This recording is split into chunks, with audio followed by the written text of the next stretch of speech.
Good evening and welcome to another exciting edition of Frontline Access. Tonight's a special edition because we're going to have to change that intro. Tonight we're introducing a co-host, the pride of Saskatchewan, Russell Kovashov. Russell, come on in.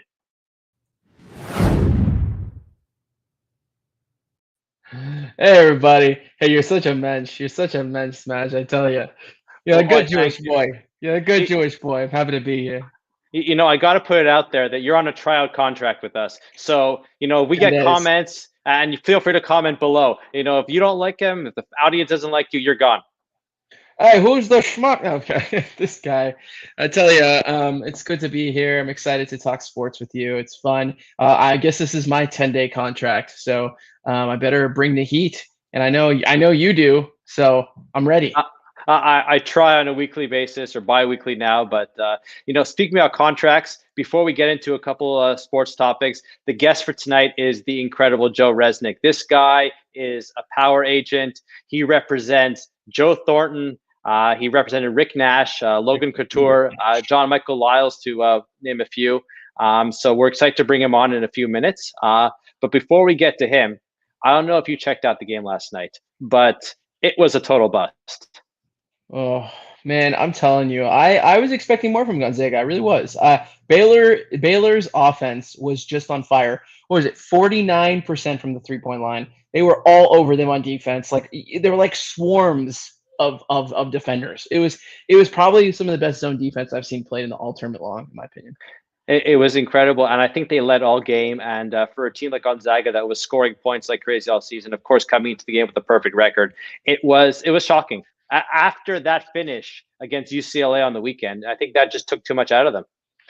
A flair for dramatics, right? But I think in a way, when you have a team that goes perfect, you almost need to lose in the regular season. You need to taste what it feels like for that bitter loss. And I think they were rattled at the beginning when they were down by 15, 18, almost 20 at most points. So, Yeah, and just just when you thought they can come back, I think it was like 5 minutes of no scoring from either side. yeah, Like that was their time. That was their chance yeah. to go on that run, and they couldn't get it together. And it was And Baylor was in foul trouble too in that second half, so they had opportunities. They could have put something together, but it wasn't meant to be. And while I'm not a Gonzaga fan throughout the year, in March Madness, I absolutely love them. I've been pulling for them since I think '99 when they made that run. It was Sweet 16 or Elite Eight. They did very well. Helped me win Mr. Nathan's March Madness bracket at Bialik High School. oh man, when you win Mr. Nathan's Bialik's bracket, you're doing something right. A couple years back, I was working for the Raptors. I was doing my March Madness pool, and this one when North Carolina won. And I kid you not, I must have had a horseshoe in my back pocket because I chose I chose my bracket within 5 minutes, and then when those 5 minutes went by, I ended up, you know, choosing the winning bracket out of over 100 teams. So my $20 turned into 1,000. So you're choosing a bracket for the Raptors, and all you win is cash. There's no other incentives, no other prizes. Do the players participate in this? No, this was outside of that team, outside of the NBA stuff. This just with some friends. Can't do any of that stuff when you work in the NBA, unfortunately. But yeah, but I can tell you one crazy thing about that game last night is how you work on the glass. And we're talking like, let's see here, Baylor out rebounded Gonzaga like ridiculously. Mhm. We're talking 38 rebounds, and they were all over the offensive rebounds too. Second chance points were ridiculous, and that's what really cost Gonzaga the game. I just felt like they just didn't want it as much as Baylor, and it's nice to see a team like that take it. The Bears. Yeah, I mean, great story of the Bears. I mean, from the coaching staff, from the players. I mean, happy that they won. I mean, there was no unhappy Gonzaga loss because, of course, I had them picked. But listen, Baylor winning is still a consolation prize for a lot of people. Still bitter about my broken bracket. Okay, this was a Listen, bracket buster of a year. all our brackets are busted. I'm a Gators fan, and I always put the Gators to the Sweet 16 every season, and every year they disappoint me. Man, you put too much love in Florida. The only love that Florida should have is, when you go as a snowbird to go to the beach and have a schluff on the lawn on a lounge chair for a tan. That's what you need. It's too bad you're home alone because I would have one of our producers put a cane and pull you off the screen right now. We don't do impressions on Frontline Access. Understood. Yeah. Understood. That was Listen. my mother. That was my mother's impression, by the way. Okay. Well, your poor mom. Selena. So this weekend, of course, is the end of March Madness. Next weekend is the Masters. I'm pumped. I'm happy to see it in April again. Of course, we're all sad that Tiger's not going to be there. Gonna miss that red shirt and green jacket combo. Talk about fashion police, right?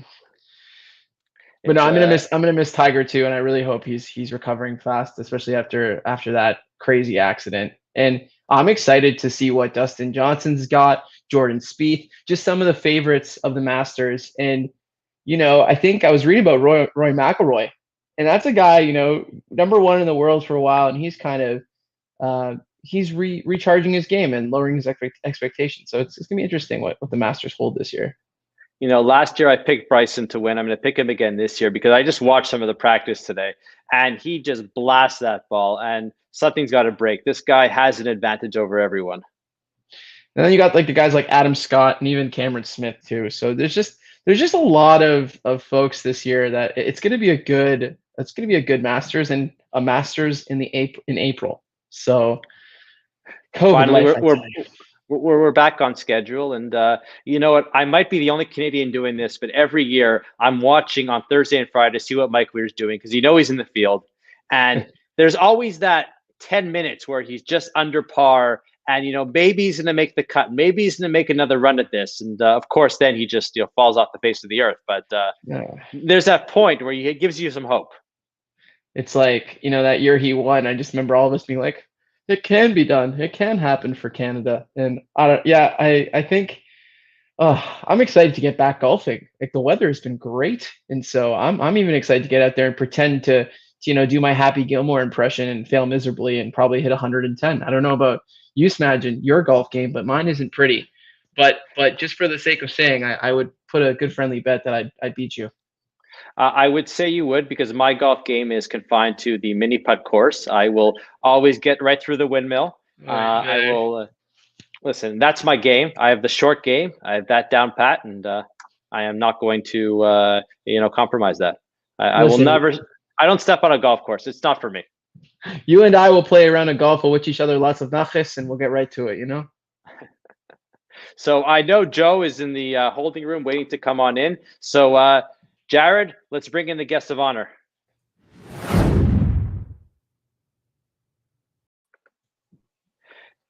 Joe, thanks so much for joining us tonight. It's really exciting to have you here. Nice to be here. So, you know what? So many questions run through my mind that we have, a premier sports agent with us tonight. I guess the first thing that I want to know is, how do you break into this industry? I mean, is this something that, you get lucky, you meet the right people, or how does Joe Reznick get started? It's a crazy story. I always wanted to be a sports agent. When I was in high school, one of my best buddies played in the OHL, and I watched him, and I said, that seems like a cool job. I asked him one day who he was speaking to, and he said it was his agent. So I did some more homework and some follow up, and I said, you know what, if I could ever do that, I'd like to do it. But I went off to U of T. I got my Commerce in Finance, and then while I was getting my CA at Coopers and Lybrand, which is now PwC, I decided to become an agent, and essentially went out and did it the hard way. Just went to arenas and just watched hockey and tried to figure out what I was doing. So how do you recruit athletes? Take us through that process. And at what age do you start now? Well, the age is crazy because it's getting younger and younger. I'm not happy to say how young it is, but we're looking at guys at Bantam Hockey, which is crazy, 14 and 15. And you have a network of scouts. I have a network of guys that I use, and a network of individuals that I really count on. But essentially what I do is you go to games and you watch, and you continue to watch, and you continue to scout. And you speak to scouts, you speak to GMs, you speak to assistant GMs, you speak to all hockey personnel, bird dogs, and everything. And you try to figure out who the players are. It's a very exhaustive process. I can only imagine. All the traveling. Well, a lot of traveling. There's a ton of traveling. How's COVID impacted your traveling regimen, Joe? Non-existent. There is there is no travel anymore. Aeroplan is gone. Marriott rewards are gone. I've lost all status on everything. You work so hard to get that status. Now it's gone. It's just zero. Come on, you're platinum elite for life. We know. But essentially, I'm watching a lot of hockey, a lot of stuff on TV. Like I have the game on right now above me, the Pittsburgh game. I watch American League on TV. You watch video of your guys that you have in other, like the USHL, United States Hockey League. You watch them online. So there's lots of hockey to watch. Most nights I'm watching 2-3 nights a game. 2-3 games a night. Wow. So we know, of course, how COVID has affected you, and I'm sure it's affected scouting as well. You're not sending people anywhere, but tell us what's going through the mind of your guys. I mean, especially now that's happening in Vancouver with COVID running through that team. What's their mindset like? There's always a concern from their point of view because they have families and they don't want to get COVID. The NHL is trying to do their best to make sure that the players don't get COVID. But there's always a risk, especially when you have young families and you have babies, and especially my clients, a lot of their children are very young. So there's definitely concern, and they don't go out. And when they go on the road, they stay in the hotel. They have all the COVID testing sites in the hotel. The NHL has created host hotels, so every team stays at that same hotel, and they essentially test every day. They go down. They don't leave. They do, Uber Eats and stuff like that. But essentially, they're stuck to their hotel room. And if they're in a place for 3, 4, 5 days, like one of my guys, they got stuck in Columbus because of weather. And in Columbus, the Hilton, which is a nice hotel there, it's old school. They have inside rooms. So the inside rooms look down. So this poor guy for 5 days had no outdoor light. All he had was looking down. I was like, just change your hotel room, but because of COVID protocol, he couldn't because all the team stays on that one floor. After you go ahead. I was going to ask, I mean, obviously they're creating a little mini bubble on the road. So how did the players react or respond to the bubbles they created during the playoffs last year? I think the playoff bubble was definitely new and more restrictive because don't forget they were in one location only. This bubble is much more difficult because they're still traveling all the time. And, you go to the hotel and you stay at that hotel. The bubble in the playoffs was unbelievable because it was just one location.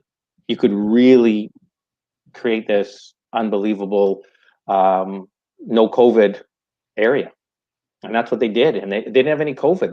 There was no test. There's no positives. It was incredible, especially during that time when it was really going crazy everywhere. I was blown away by the fact they had 0 positive tests. But crazy expensive. Of course. Yes. Testing every day, crazy expensive. We're going to get into some questions about that new ESPN deal and some other things about how hockey is, the business of hockey. But Russ, ask your question. I was going to ask similar to you, like Joe. I can only imagine some of your clients, what it must have been like from them going from a bubbled season to end the season to now a new type of bubble, and the challenges that brings them and that they're faced with, from like you were talking about the hotel rooms and those different things. What would you say, from talking to your clients, it keeps them, motivated through this all? It's a lot. I think people don't realize that these athletes, they are athletes, but they have families, they have friends. Socially speaking, this is a longer season, and you're talking about quite some isolation. How are they managing? Well, they're professionals, so they get paid a lot of money for that too. And the quest to win a Stanley Cup. That's always, every player wants to win the Stanley Cup. So they're going to do what they can to win that Stanley Cup. But it's very, very difficult. Like I speak to my guys a lot. And when you're in a hotel room all the time, some of the teams have done some great jobs as far as having a special dinner night. So they bring in a steakhouse essentially for the guys, which is awesome. But there's no poker games on the plane, masks on the plane. The coaches have to have masks on the bench. It's tough. Try yelling at a referee when you have a mask on your face. Try yelling at your players when you have a mask on your face. It's difficult. It's not easy. And then right when they come home, don't forget they're not allowed to go out either, really. So they have their wife and their kids and their house, which is great, but they're not going anywhere else. You know, they're not golfing. They're not doing any extracurricular stuff. They're not going out for dinners. They're at home. Wow. You mentioned the Stanley Cup, and that's a natural transition for me to talk about Joe Thornton, probably one of the greatest NHL players to not have won a Stanley Cup. So tell me a little bit about this guy, because I remember, I believe it was 97 when he was the first overall pick, and I've been following him and how incredible an athlete he is, following that beard as well. Tell us about him. Tell us about him on the ice, off the ice, and what's going through his mindset this year in Toronto. Joe's just loves the game. So Joe's brother, who's a lawyer, is my partner. We met at a big firm, and we broke off, myself and John Thornton, to create Top Shelf. And years ago, when I first got in the business, I cold called Joe. I had no chance of getting him as a client, and ended up having dinner with him and his mom and his dad. I had no chance, but I was a young guy, and then kind of good karma. 16 years later, the Thornton family's like my partners. Joe's he just loves the game. I don't think he ever wants to retire. He's great in the dressing room. Like Jake Muzzin, who's another client of mine, just says he's just awesome. He's, plus when he was in San Jose, we had Chris Tierney and Logan Couture with him. So 3 clients. And Joe's he's quick-witted.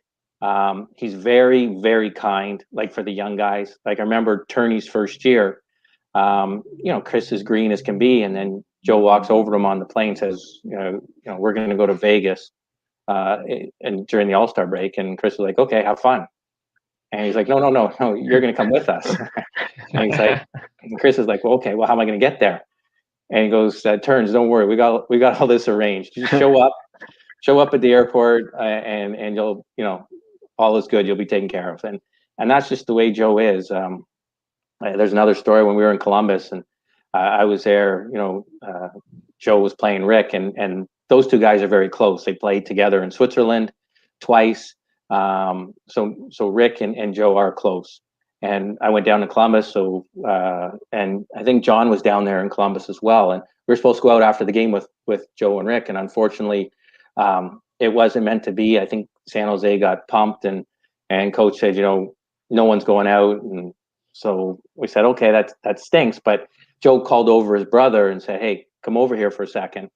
And they spoke, and then he said, okay, let's meet up at this bar or whatever. And when we got to the bar, it was like there was just drinks and food, and I said, what's this? And Joe left $1,000 for us to go out and have fun. He said to his brother, take the boys out, have a good time. It's on me. Little things like that. When he was in San Jose, he did earphones for all the guys in San Jose colors. And it's just awesome. Little things that are he's just a team guy, and he loves the game, and truly wants to win. And he loves Toronto. There's no doubt. It's, even though I think growing up, his favorite team was Detroit because they lived in St. Thomas.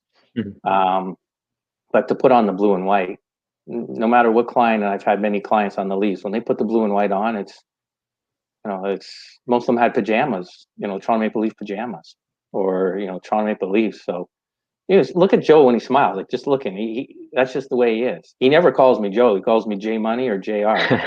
He's never called me Joe in my life. So it's always like J Money or JR. I don't think I don't think he knows my name is Joe, to be quite honest. So can we start calling you J Money? Well, I J don't Money. J Money. Yeah. That's awesome. You're saying that a lot of your clients grew up dreaming about being a Maple Leaf, but there's no love for the Montreal Canadiens here. Recent history aside, I mean. Oh, come on. No, I'm not a Montreal. Growing up, I was a Toronto fan. When I became an agent, it's whoever I have a player on, that's I'm a fan of. I've never really had players on Montreal for whatever reason, so I don't know if I'm a fan. Maybe on come UFA day, if they sign one of my players, I'll be a fan. But no, I haven't had many players in Montreal. And growing up, I was a diehard Leaf and Philadelphia Flyer fan. Oh, I'm sorry for on both those accounts. Yeah. No. Don't do that to me, Yeah. Smash. Leafs, we got some Leaf fans out here. Come on now, boys. You mentioned UFA day, so take us through that process. That must be the most stressful day of the year for you, leading up to signing day. Yeah, because you're not allowed to speak to teams, but you may have those conversations on, just you bump into them somehow and you have conversations. It's very stressful because it's a huge day for the player. And don't forget, you have your clients, but there's other clients too. And you have to figure out what the other team is, where they rate your player and when you make the move to get that right deal. And that's difficult. I use this expression, and I mentored under Gord Kirk, who's a famous sports lawyer. And Gord was a really, really bright guy and very smart. I learned a lot from him, watching him negotiate. He had Eric Lindros. And he sold me to IMG, so I was like an acid transfer. I went with my my box and my fishbowl, and I left. But he always said, and I know it's maybe sound crude, he said, pigs get fat, hogs get slaughtered. And in negotiation, he'd always say that. So he'd say, just be careful. You may chase that big contract, and what happens if it's not there? So I think you always have to be conservative and cognizant of that's your client, and he has to pay his bills. And that's where it's stressful because you're sometimes weighing out different options, and the longer you wait, you may lose that option. So you have timelines that you got to adhere to. So July 1st, as much as it looks great and all that, is very, very stressful from our point of view. Mm-hmm. So on the flip side of that, Joe, what is it like for trade deadline for you? We hear all these rumors down the rumor mills, and I'm sure you're on the phone trying to understand what's happening and those types of things. Can you walk us through like a trade deadline day, and how that process for an agent? Yeah, trade deadline day is probably the worst day for the players. They're most nervous about that day. That is the day they don't like. Trade deadline day, not only do they don't like it, their wives don't like it, their families don't like it. It's very stressful. I've had many days where right after the trade deadline, I'll get a call from my guy, say, Joe, we're done, right? Like, it's good. Like, I'm not going anywhere. And he'll take a big, thank God. You're speaking to teams are calling you. There's some guys you want to get out, you want to get moved. So you may have conversation with teams and say, hey, listen, my guy's not happy here. So you're doing behind the scenes phone calling to the teams that you think. You can't call 30 teams because, especially with a flat cap, with a cap situation now, it's got to be money in, money out. And that's why trade deadline is becoming more difficult. You can't just trade a guy for $4 million and then it's for draft picks. In the cap world, if $4 million's leaving, $4 million's got to come back. And so it makes it much more difficult in that respect. But you're speaking to clubs, you're speaking to teams, clubs are calling you saying, what's up with your guy? How come he's not producing? How come he wants out? My life is on the phone, really. It's 24/7. It's 7 days a week. It's 365 days of the year. So I'm always on the phone, no matter where, when. It's just, you're always speaking to someone. You're speaking to guys, GMs, you're speaking to media guys, you're speaking to everybody. You have to. Is there a team or a GM that you prefer working with, or you really enjoy a conversation that you've developed a friendship with over the years? There's some guys that I'm not going to lie that are, intimidating and that, and I'd be the first to say that there's individuals that, you have a great relationship with. Kyle Dubas, for example, when he was the GM in Sault Ste. Marie, he drafted Jared McCann, one of my guys, as his first round pick, the second year in the Sioux. So I know Kyle very well. I know him from his days back in when he was an agent. I know him. And there's other guys that are very difficult or they are intimidating, and you just got to put on your brave face and your big boy pants and say, okay, this isn't going to be fun. And there's times where it's uncomfortable. But there's some GMs, like there's some guys that you've negotiated so many contracts with, or that you have, I think LA, I've done 7 contracts with, 7 or 8. So Jeff Solomon and I know each other quite well. Doesn't mean he's going to give me a great deal. Doesn't mean it's not going to be a battle, but Solly and I, we know each other because we had so many contracts. And there's other individuals like, if you look at Jake Muslin's deal last year, it broke off. so I negotiated with Brandon Pridham, and I like Brandon quite a bit. I dealt with him when he was at the NHL Central Scouting years and years ago. And we weren't getting anywhere. And then we were kind of like just mowing along, and then it was quiet for 2 weeks. And then I went to a Marley game and up at the box, and Kyle was there and Brandon was there. And I said to Brandon, I said, like, are we going to do this or what? Like, we got to do this, or, shit or get off the pot. We are or not. And we got it going. And that's kind of how things happen sometimes. It's crazy. There's so many highs and lows with negotiation. It's the business is glamorous. It looks glamorous, but deep down, the reason why my hair is like this is because of this sport. So are you saying that Jerry Maguire, Tom Cruise, looks too pretty to be a sports agent in that movie? Well, I don't. I think the reality is the cutthroat part is there, and the trying to steal your clients is there every day. But I will say it is not as glamorous as you think. Your first round pick that blows out a knee or something, major injuries. There's lots of stuff that you're dealing with on a day-to-day basis. I don't have a to-do list every day, but I guarantee every day there's something to do. Of course. So how thick must your skin be? Because it's a cutthroat business. They're trying to steal your clients. Players get hurt. It's a roller coaster of epic proportions. Yeah, I've had GMs tell me to, go away in a very, not nice way. I appreciate that. It's a family show. Yeah. Get out of here, Joe. Get out of here. Yeah, but at the end of the day, you do have a job to do. So do you have thick skin? Yeah, you do. You may go out afterwards and say, with the GM and say, that at the end of the day, we got it done. You always want to try to conduct it with the utmost integrity. Gord Kirk always said to me, you don't have to get into shouting matches and yell and scream. You try not to. Sometimes, I had a GM lose it on me, and I'll never forget. He was just screaming at me, and then he took a shot at me personally, and right or wrong, good or bad, I told him, and in so many words, that you're not a nice person. Mm-hmm. And then he called my boss, and I got a phone call from my boss saying, what's going on with this negotiation? And I said, well, you know what? You're not hearing what he told me, because it wasn't very pretty. And then my boss at the time, it was actually Pat Brizon. And Bree said to me, I'll take over the negotiation. I said, no, you're not. It's my guy. It's my client. And he was rude. And I'm not going to say sorry for something I did, because it was nasty. He took a shot at me. So we eventually got the deal done, and kind of the world is a small place. What comes around goes around. And unfortunately, that GM got fired and didn't get a job ever again. And then he called me like last year. And he's in the financial business now, and he wants my clients to do the financial plan for my clients. And I was like, oh, that ain't never going to happen. But I was polite, and I said, I wish you the best of luck, and I hope everything works out. But no. Okay. Joe, your internet's cutting out a little bit. Oh, did we lose him? Oh, there you are. You're back, Joe. Okay, perfect. Oh, nobody cue the elevator music. We're good. We're good. He's back. He's back. You're good, Joe.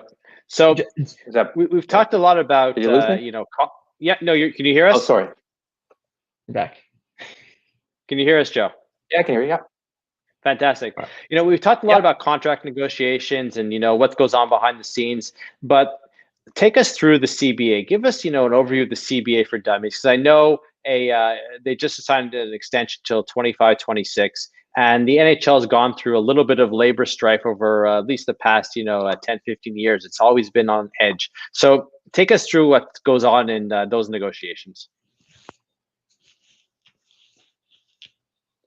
The CBA negotiation, we're not part of. Yeah. The agents aren't part of that negotiation. We get updated, but we're not part of that negotiation. That's done with the NHLPA and their individuals and the players. We're not involved with that. It definitely impacts us immensely. But I'm not privy, nor any agents are privy. They're not firsthand watching that negotiation. We get it. We get updates sent by the NHLPA to us as it goes on. So I unfortunately can't give you great details about that because it's just not there for me or any other agent. But it impacts us immensely. And the CBA is getting more complicated. This year, it's so complicated because the payment for the players, if they're sent down versus sent on the taxi squad, you see all these movements from the taxi squad, from players that go from the taxi squad to the American League roster, and then they come back to the taxi squad. It's very complicated because there's different pay schedules at each one. And sometimes they'll put an NHL player on the taxi squad to become cap compliant. But for an agent who's got to bill a player, it's a mess. It's a complete mess. And I'm a CPA by trade, and I love numbers. And I'm saying, like, guys, it's going to be difficult to figure this out. And it is becoming like these capologists for the teams with these new rules and these taxi squads. You're seeing how they're really manipulating the taxi squad to the advantage of the teams. Interesting. It's but even when you're going through the negotiations, you might not be personally involved, just get updated. You have some guys that are established, like a Joe Thornton, who's very secure in his role, so he knows that he's going to be okay. He's going to get his paycheck eventually. But you have younger guys that are looking for day to day. They don't know what's going to come of their career. So how do you think this affects them emotionally, physically, if they just don't know what's going to be? Well, I think that the problem, or when you say the problem, it's a flat cap for the next 4 years. So I do believe that the big stars will still get paid, and I think there's some guys are going to get squeezed. And will it be a middle market that's squeezed? I would believe that, because you're going to see teams now with more. If they have to pay those stars crazy money, well, it's going to come from somewhere else. So I think you're going to see more guys at a lower dollar value. Mm-hmm. But the flat cap definitely hurts and makes those young guys or the players that aren't stars, because your guys are still going to get paid. Like, the real stars, they're going to get paid. They bring mm-hmm. the fans into the arena and stuff like that. But it's complicated because what happens with a flat cap and a team just says, we just don't have any money for you. Is it a negotiation ploy? Well, the cap's there. You know what they're paying. I wanted to ask Joe. I'm a guy who I work in sports and marketing and creative side of things, and we deal with lots of players and player branding and whatnot. And one of my favorite things, and the reason why I'm in sports, is because I watched the movie Jerry Maguire. I love Jerry Maguire, and that I wanted to become a sports agent, although that's not the path I took. And so one thing I love just about that, agents and the things, the hustle and the grind that I've learned, is like just the path you've gone through. So I'm really curious to know, what's the hardest thing? What's the hardest thing you've had to do to accomplish? And was there maybe one player that you signed and that was like your dream moment where you're like, I got my guy, it's my first guy, those types of things? I think my first, anytime my first player that I signed never made it to. He played minor pro, but the ironic part is, and this is crazy, is he ended up working with me for a bit, and now his son is a tremendous prospect coming up. So getting that first guy is always the hardest thing, because as he said to me, he was a smart kid. He looked at me and said, "Who do you have?" And he said, "Who do you have in the NHL?" I said, "Nobody." He said, "Who do you have in the American League?" I said, "Nobody." And he said, "Who do you have in the OHL?" And I said, "Nobody." And he looked at me and he was hilarious. And he said, "Am I going to be your first player?" And I said, "Yeah." "Yes, very much so you are. And I'll spend the time that's necessary." And you get that first player. Now you think, okay, this is awesome. I have my first player, but is he going to make any money? No. But through him, you're going to learn, how to be an agent. And he's one of my closest friends, and we speak, twice a week. And we talk about, like, his two sons are coming up, and it's like, oh my God. But going to say the first player, yeah, Rick Nash. I got Rick Nash. That's a pretty good player. That's to say the least. Yeah. And that was, you know, I wish I understood then what I know now, because to have a player first overall, I always talk about having a player go in the first round is so difficult. But when you got a guy like that and you go watch him play, it's unbelievable. Like, you feel so proud. But I never got to really enjoy the moment. There was no Twitter, there was no social media. What we could have done with Rick Nash going first overall, it could have been a marketing, just personally for the company, could have been great. But back then, there wasn't the case. And I didn't realize. I thought, okay, he went first overall, I'll get another couple guys go first overall. But how hard it is. And we've had other players like Logan Couture went 9th overall, Peter Holland went 15th overall, and Tanner Pearson went 30th overall, Jared McCann went 24th. And that's unbelievable, because you're comparing everyone in the world. We're going against every player, from Finland, Sweden, Russia, US, Canada, everywhere. So when Rick Nash goes number 1 over the world, you kind of feel like, hey, maybe this is okay. Maybe I'm onto something here. So what's your pitch to a guy like Rick Nash? I mean, you're not only competing with all these other guys going first overall, but all the other agents are trying to get his attention. Yeah, it's funny because Rick and I speak about it all the time, and Rick is probably one of my closest clients, because we spent so much time. And when you go first overall, there's Rocket Richard, there's All-Star games, there's Olympic games, there's endorsements, there's video covers, there's video games, there's so much you do. And through that process, it's an educational process. You learn so much, and you really do. But when I look back, and going back to the individuals, and saying, okay, where do we go from here? Will more guys come and get that? Can I enjoy it?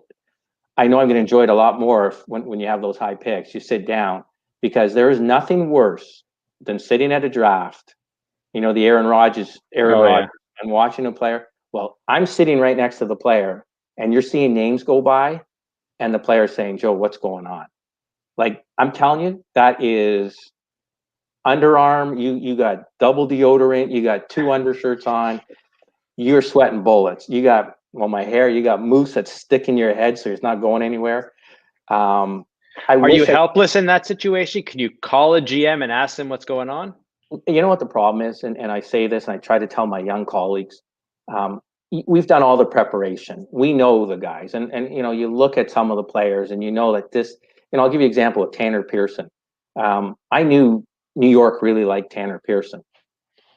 But as the name started falling off the board, it became close. But I also knew that there was other people. And I remember one of the VPs of the Rangers came up to me and said, boy, your kid was close. It was down.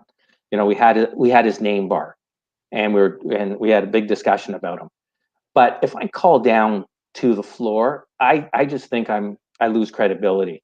I may, if a player's really falling and it's a second round, I may, if you have a player that falls out of the first round dramatically, then you'll call that night and say, hey guys, a quick text here, like, what happened? What was the reasoning? But it's a worldwide draft. And I'll give you another example, Warren Fogle. I really thought he was going in the second round to the Rangers, and then Gordie Clark, the scout, really liked him. But then goalies started going off the boards, and that's the worst, because once one goalie goes, then you're going to get another 10 goalies, and now you're sitting, oh my God. And then the other thing too is when you see guys that, and this is part of the dynamics of a draft that people don't understand, but I'm processing in my head as the draft is going on, is now you have a trade, and then you see the trade, and you say, okay, they just picked up a centerman. They picked up a young centerman. They liked my guy who was a centerman, but it's gone. It ain't going to happen anymore. So you got to tell that to your client who's next to you and say, Joe, there was a trade. Did you see it? And I'm like, yeah, I saw it. And the guy looks at me and says, how does that impact me? So the draft day, in my opinion, is the most stressful day in the world. It is not fun. I don't like it. Yeah, of course, for all the guys that do well and you're so happy with, that's great.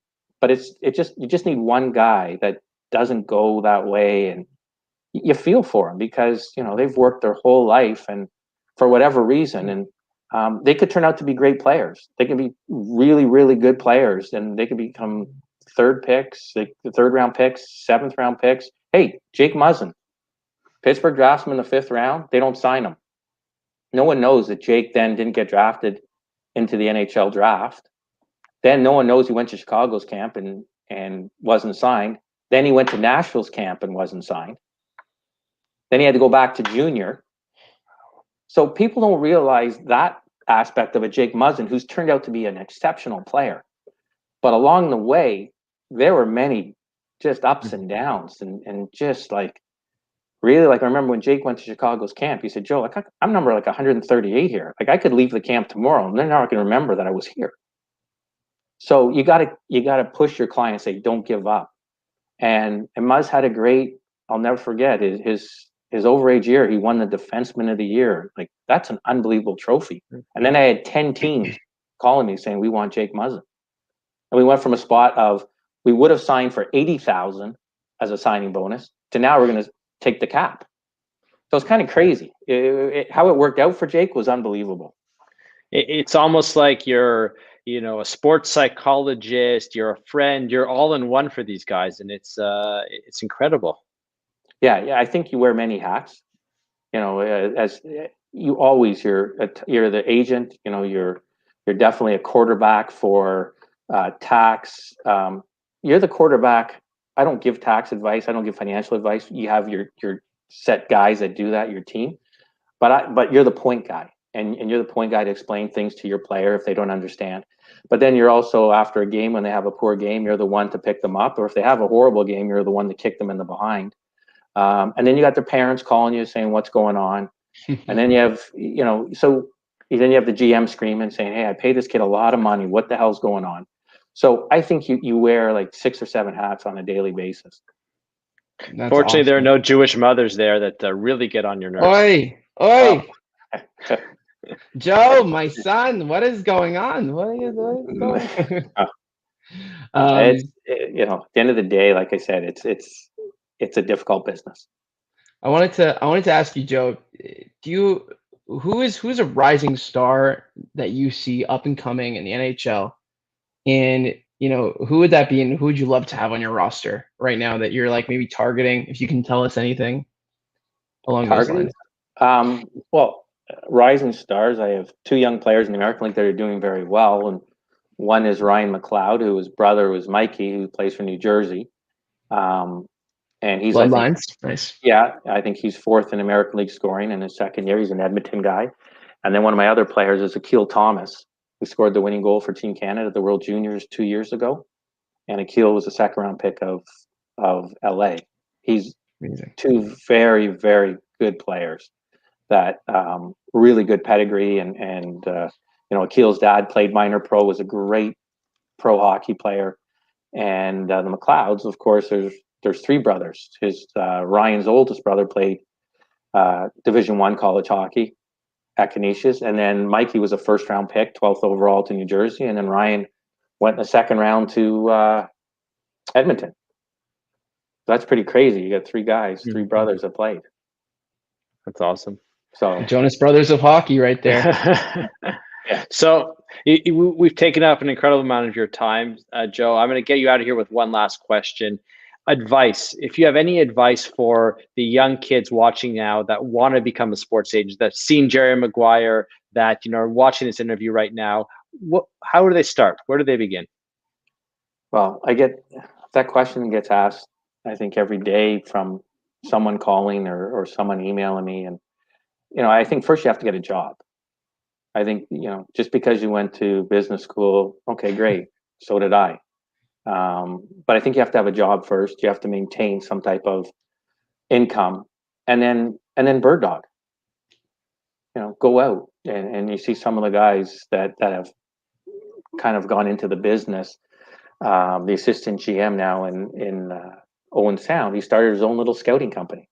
No one would hire him, so he went out and just created a thing called the Scout.ca. And now, eventually, the Scout.ca became very, pretty big in the scouting community, and he sold it and he went off to scout for Owen's Hound. So I think two things I say to everyone when they ask me the question. It's really hard work. I'm out 5 nights a week. I'm driving all over the city, and when I'm out on the road, don't forget, I could be in American League City on Monday night. That could, I could fly back and see 2 games Tuesday, Wednesday, and then Thursday I'm in another place, and Friday. So it's a lot of grunt work. It's a lot of miles in the car. It's a lot of watching games, and there's a lot of, when I say failures, you'll go out and watch a player and say, you know what, that kid really didn't do it for me. So you've driven 3 hours, and you say, okay, am I going to stay in the hotel tonight? No, I'll drive back. It's hard work. It's the Jerry Maguire's glamorous. Like, it's the ballers. Like, I have yet to be in a hot tub with 10 naked women. I just haven't. I just, I haven't, 10 cheerleaders or that one scene with The Rock. I haven't done that yet, and I don't think I ever will. So, some of that stuff's far-fetched. The competition, it's relentless. It's 24/7 guys trying to steal your players. So yeah, you have to have thick skin and everything, but it's a business. I got to put food on the table. Bottom line is, I got to get players that make it and that produce, so I can generate an income. And I don't think I think the kids nowadays just see the glamour. Not to be negative, but that's just, I think, a realistic impression from me. I think you're right, and it's spot on, because you mentioned ballers, you mentioned Jerry Maguire. It's true. That's what they see, and they see that there's that happy ending. Yeah, I don't drive a Lamborghini, and as much as our firm's done very well, and I joke a Ferrari is a close second, Joe. Yeah, but he doesn't have any players, and he went out and got that Lamborghini, and then he got everything was like top notch. Like, come on, that's not realistic. I think you got to inch your way up to success, and that. But unfortunately, I do watch Ballers, and it was a show that I did like, but some of the stuff, like, I was like, Hollywood. Yeah, there you go. Yeah, that ain't reality. Jerry Maguire, show me the money. I always use that, and that is my analogy, because I left the big firm to go on my own, and it's the goldfish in the box. They gave me an option. They said, "Do you want to stay around?" And I said, "No, I don't." I said, "I'd like to go on my own."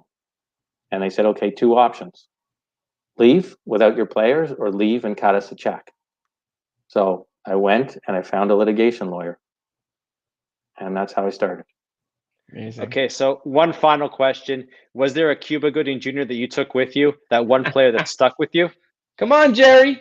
Come on, Joe. Yeah, they the guys know the story. I took my guys with me. I paid, and then I did have to pay for them. It took a year or so, a year and a half. But 2 players did leave, and I was shocked. And to talk about thick skin, I was like, "You're going where?" And they just said, "No, you're not big enough for me." And I was like, "Whoo!"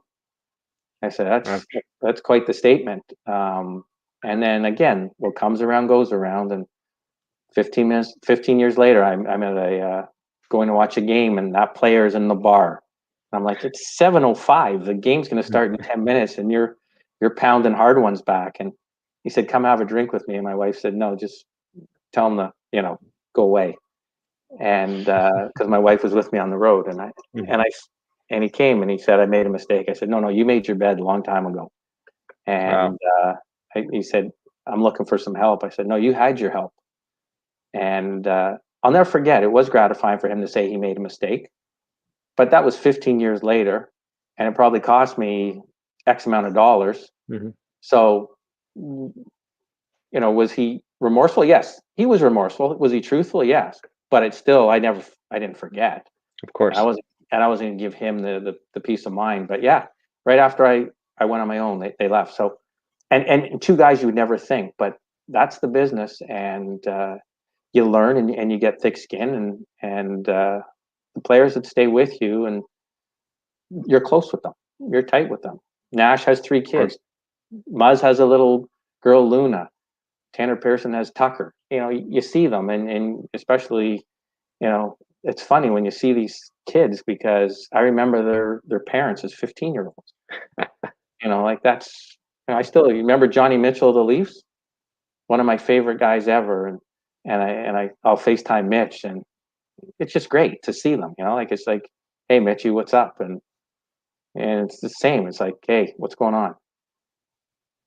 That's awesome. And, I love how you wrapped it all up, because you brought it home, and now it shows how much you're there for your players. You're there for their families. And it's really, you take it to heart, and you take these relationships to heart. And I think I see that. And listen, if my kid ever becomes anything of an athlete, I'm coming to you, Joe.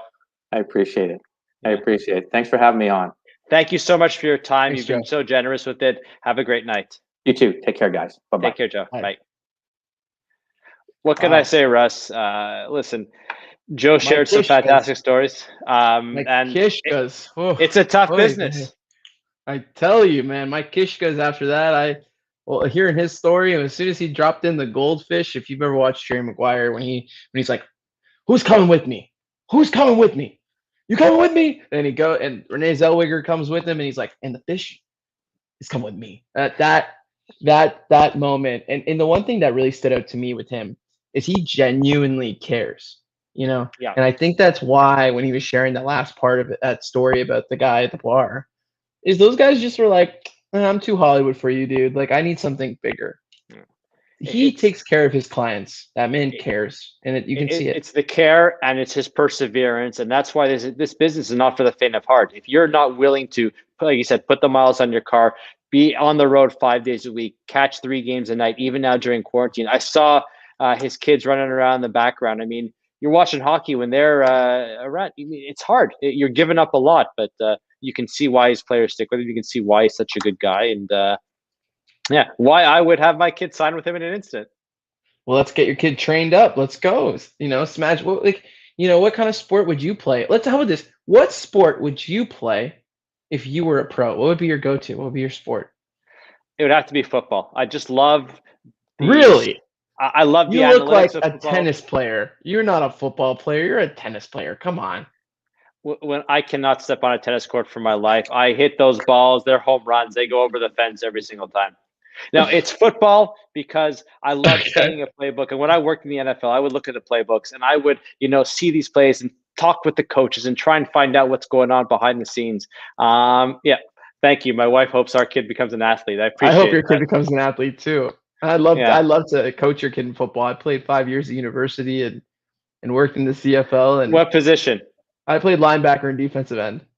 Okay, very nice. Very, very nice. A Jewish linebacker and a Jewish defensive end. I was the only Jew on my team. It was great.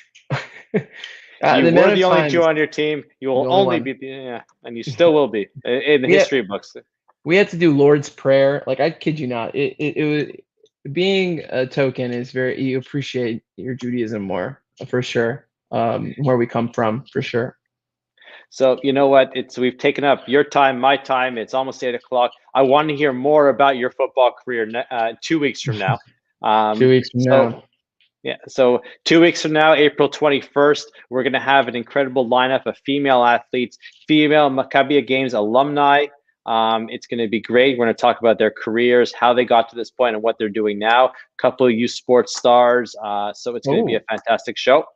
You got me hyper. You got me excited. This is great. You sports stars? What's next? Stars. Tell me more. Stars. Where's the star swipe, guys? Okay.